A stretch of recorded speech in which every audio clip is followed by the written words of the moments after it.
रानी रोहिणी मथुरा को गमन।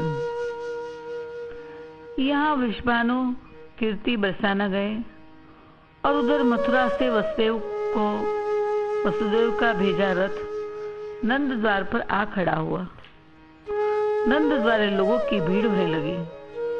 साध्वी पूर्णमासी ने रथ देखा, रथ खाली था। साध्वी ने पूछा, ये रथ मथुरा से क्यों आया है? सारथी ने पत्रिका दी।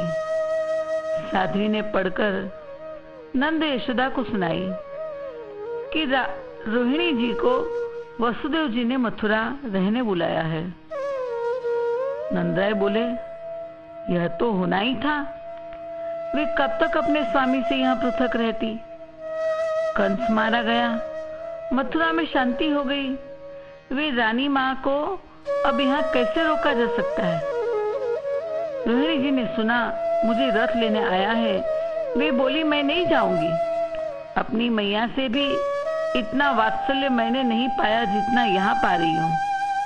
मेरा व्रज रहने का यही सौभाग्य है कि मेरे कारण मैया बाबा मुख से कुछ ग्रास लेते हैं। मैं जब कह देती हूँ मैया बाबा आप नहीं खाओगे तो मैं भी नहीं खा सकती, तब 2 ग्रास भी वे खा लेते हैं। मैया कहती है, देवर वसुदेव आएंगे, आपको दुबला देखेंगे तो कितने दुखी हो जाएंगे।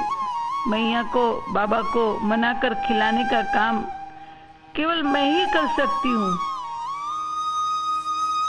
रोहिणी द्वार असारथी से कहा, मैं नहीं जाऊंगी, रथ लौटा के ले जाओ।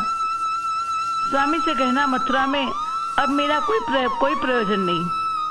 उन दारुण विपत्ति के दिनों में कंस जैसे क्रूर कुटिल का कोप सिर पर लेकर जिस बहन ने मुझे आश्रय दिया उसे दुखिनी छोड़कर मुझे स्वामी के संयोग का उनकी सेवा का सौभाग्य स्वीकार नहीं है। उचित तो यह है कि वे बहन देवकी तथा और जो आवे उनको लेकर पुत्रों के साथ यहीं आ जाए। अपने आपत्ति के भाई ब्रजेश्वर के साथ बसे, किंतु यदि मथुरा का वैभव, वहां का राज्य और राजनीति उन्हें आने न दे तो अब रोहिणी को क्षमा करे, अपनी सेविका को मृता मान ले। यह सुन सब स्तब्ध हो गए। रोहिणी रानी तो स्नेहमयी मां है, यह सब जानते थे। वे इतनी तेजस्विनी है यह आज पता चला। यशोदा से रहा नहीं गया। वे बोल पड़ी, जीजी ऐसा मत कहो, वहां देवकी माता है, किंतु उन्हें क्या पता कि उनके नीलमणि की रुचि कैसी है। कृष्ण कितने संकोची है ये तुम तो जानती हो। भूखा रहेगा किंतु किसी से कुछ नहीं कहेगा। उसे अब क्या चाहिए यहाँ वहां कोई भी नहीं जानता। तुम वहां रहोगी तो मुझे यह सुख तो होगा कि मेरे नीलमणि की सुविधा समझने वाली उसकी माँ उसके समीप है, वह तुमसे संकोच नहीं करेगा। जीजी नीलमणि के लिए तुम्हें मथुरा जाना चाहिए। मेरे मुख की ओर देखकर मेरे नीलमणि के लिए तुम मथुरा जाओ। रोहिणी के नेत्र से अश्रु प्रवाह बहने लगा। मैया के हृदय से लग के कितनी देर तक सिसकती रही। बहुत देर में अपने को स्थिर कर सकी और बोली, बहन तुम्हारी बात उचित है। मेरे भाग्य में तुम्हारे सामीप्य का सुख नहीं लिखा। सारथी को उन्होंने कह दिया कि प्रातः प्रस्थान करेगी। रोहिणी के रहते कोई चिंता नहीं थी। उन्हें कृष्ण के सिवा कुछ पता ही नहीं था। इसीलिए रोहिणी माँ समझाने लगी कि कौन सा पदार्थ भवन में कहाँ है। रोहिणी के स्नेह ने सबको अपना कर रखा था। ब्रज में बात फैल गई, रोहिणी माँ मथुरा जा रही है। सब उनको मिलने आने लगे। सब में करुण था गोपियों को समझाना। अधिकांश तो आते ही मूर्छित हो गई। रोहिणी एक एक को गले लगा आंसू पोंछती समझाती रही। आई हुई सबकी सब गोपी एक ही प्रार्थना दोहराती रही, वे सुखी रहे, उनसे हमारी कोई चर्चा न करे, उन्हें न बताए कि उनके विरह में हमारी ये दशा है। उनके कमल लोचन हमारा स्मरण करके भरे नहीं।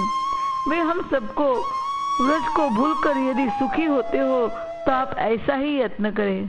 व्रज तो उनका है ही, उनको जब ब्रज की सेवा अपेक्षित होगी, यहाँ का सौभाग्य सूर्य उदय होगा, किंतु उनको किंचित भी यहाँ के स्मरण से कोई अभाव न खटके, वे सदा सानंद रहे। आप यही करे, वे हमें भूले रहे, अन्यथा व्यथा होगी उन्हें। उनसे हमारे विषय में कुछ न कहे। रात्रि कैसे व्यतीत हो गई पता नहीं लगा। सबको ही मथुरा उपहार भेजने थे। मैया बाबा ने भी उपहार सजाए। रथ में तो उपहार नहीं जा सकते, उपहार के छकड़े तैयार किए गए। उसमें उग्रसेन, वसुदेव, देवकी, दाऊ, कृष्ण सबके लिए उपहार थे। एक सखी ने आकर रोहिणी मैया को सुंदर मयूर पिच्छ दिया और कह दिया, यह कीर्ति कुमारी के प्रिय मयूर का पिच्छ है और वे भी इस पिच्छ के समान अपने शरीर से उच्छिन्न हो रही है। सब बहुत दूर तक वन में उनको पहुंचाने के लिए गए। ऐसे रानी रोहिणी ब्रज वृंदावन से मथुरा तक पहुंच गई।